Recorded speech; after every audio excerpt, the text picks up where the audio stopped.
Ok, alors aujourd'hui, on plonge dans le profil de Laurent Caille. Ah oui, D'après les dossiers de presse, les présentations qu'on a pu consulter pour ce deep dive, eh ben, on découvre un personnage assez multiple, quoi.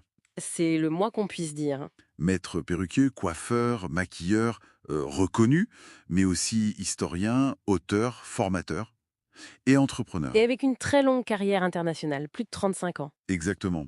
Donc notre but aujourd'hui, c'est de cerner ce qui le rend si particulier, son approche, et puis d'examiner ses projets actuels, surtout leur potentiel aux États-Unis. Et ce qui serait rare tout de suite, je trouve, c'est cette combinaison, elle est vraiment rare. Laquelle? Entre le savoir-faire artisanal, euh, vraiment de haut niveau, et puis cette démarche de recherche historique très poussée. D'accord. On a quelqu'un qui non seulement crée, qui excelle dans son art, mais qui a aussi passé plus de 20 ans à étudier l'histoire de son métier. Ah oui, quand même. Oui, et qui va jusqu'à vouloir corriger les erreurs de représentation, surtout au cinéma. Pour moi, c'est vraiment ça sa singularité, c'est cette fusion. Et c'est vrai que son parcours pratique, il est costaud, hein. Ah oui, Plus de 30 ans dans le cinéma. On pense à Marie-Antoinette de Sofia Coppola, par exemple. mhm, La télé, Canal+, l'opéra, la mode, des événements comme Cannes ou Notre-Dame de Paris. oui, des références très solides. Et il y a cet exemple qui montre bien son côté audacieux, créatif, la plus grande perruque du monde. Ah oui, j'ai vu ça. 5 mètres de haut pour une Barbie géante. Bon, ça montre une certaine ambition. Une ambition qui semble directement liée à son travail d'historien, en fait. Comment ça?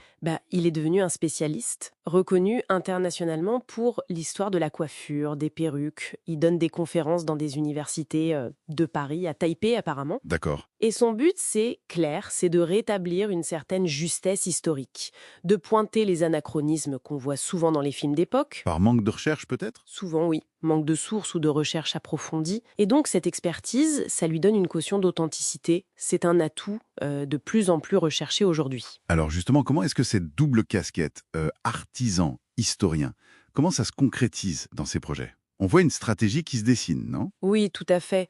Assez global même. Il y a d'abord cette boutique en ligne. Pour l'instant, c'est une vitrine en France, mais avec un projet d'e-shop ciblant le marché américain. Mhm. Axé sur des produits made in France. L'idée, c'est clair, c'est de capitaliser sur la qualité, l'artisanat français. C'est un bon positionnement pour les États-Unis, ça. Surtout dans la beauté, le spectacle, le Made in France plus l'expertise historique. C'est un différenciateur fort, oui. Et puis, il y a cette volonté de partager son savoir, son art, qui se voit dans un projet d'une autre dimension. Le musée de la coiffure et des perruques. Ah oui, le projet de musée. Très ambitieux. Carrément.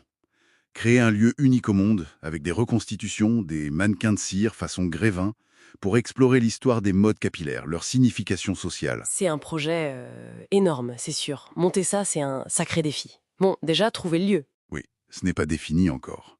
Et puis le financement, le public. Mais le concept, lui, il est logique. Il découle directement de son expertise. Ça s'inscrit dans une vraie cohérence. La boutique, les formations qu'il donne aussi. Tout se tient. Oui. Et si on regarde vers les États-Unis, ses liens avec les syndicats américains, comme l'IFC Local 706, Le syndicat des maquilleurs et coiffeurs d'Hollywood, c'est ça? exactement, un syndicat très puissant. Avoir des liens avec eux, c'est stratégique. Ça donne de la crédibilité, ça ouvre des portes dans l'industrie, ça rend son profil pertinent. On note aussi rapidement qu'il est auteur. Il prépare des livres d'art comme Il faut souffrir pour être belle. Oui, j'ai vu les titres. Le contenu est protégé par droit d'auteur, apparemment. Même si, bon, la publication par un éditeur, c'est encore en projet, et les titres sont pas forcément déposés comme marque pour l'instant. Mais tout ça forme un écosystème, en fait, c'est interdépendant. C'est ça. L'histoire nourrit son art, sa pédagogie. Son art et son expertise, ça a justifié les produits de la boutique, le concept du musée. Les formations renforcent sa réputation. Chaque activité soutient les autres. Ça construit une marque personnelle forte, une autorité culturelle, quoi. La synergie est claire. Oui, palpable. Donc si on doit retenir l'essentiel de ce deep dive, c'est vraiment cette proposition de valeur unique. L'alliance d'un artisanat français d'excellence, Oui.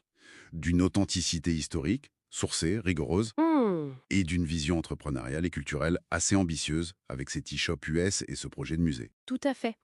Et ça nous amène, peut-être pour finir, à une question un peu plus large. Oui. En cherchant à montrer comment les coiffures du passé reflétaient des codes sociaux, des messages de pouvoir. C'est un peu le but du musée, non? Oui, c'est l'idée. On peut se demander à quel point nos propres choix esthétiques aujourd'hui, peut-être sans qu'on s'en rende compte, sont encore marqués par ces codes hérités du passé, bien au-delà de la simple mode passagère. C'est une question intéressante, je trouve.